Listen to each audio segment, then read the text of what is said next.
Halo semuanya, bersama Erlan mengudara di sini untuk kalian semua.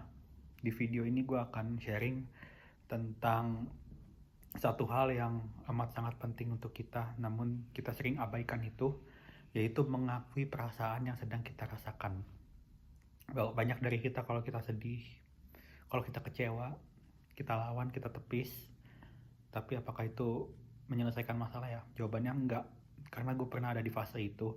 Mungkin gue bisa contohin di awal 2018, tepatnya bulan Januari, saudara gue yang dari luar Pulau Jawa itu datang ke Jakarta untuk liburan. Dia nggak bisa nginep di rumah gue, tapi dia mau ketemu gue dan keluarga. Ketemulah kita.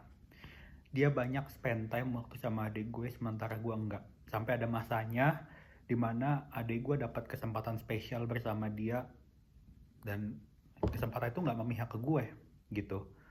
Itu tersayat bukan main hati gue, sakit hati gue, hancur hati gue.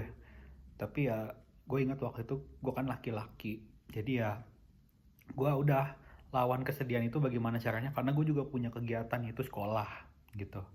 Jadi ya gue tetap utamain sekolah, tapi perasaan sedihnya itu dilawan gitu. Akhirnya ya makin lama bukannya makin bener, makin menyesatkan, makin kacau, makin berpengaruh untuk ke depan.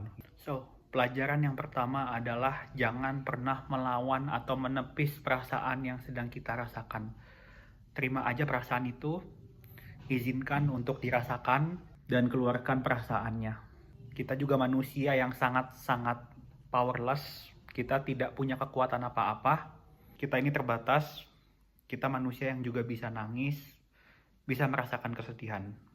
Tapi syukurnya gue dapet itu.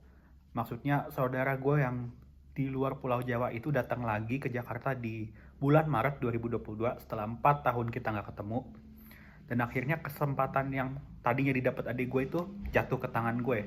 Tapi hasilnya apa ya? Hasilnya ibaratnya adalah daging yang sudah alot. Jadi kalau dimakan tuh rasanya keras banget, gak enak banget. Karena ya waktu itu emang vibrasinya, energinya itu sudah berubah 180 derajat. Nggak seperti waktu masih didapat adik gue.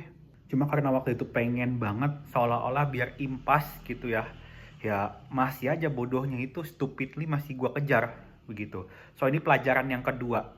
Jangan pernah mengejar kesempatan. Sekali lagi, jangan pernah mengejar kesempatan yang memang sudah expired.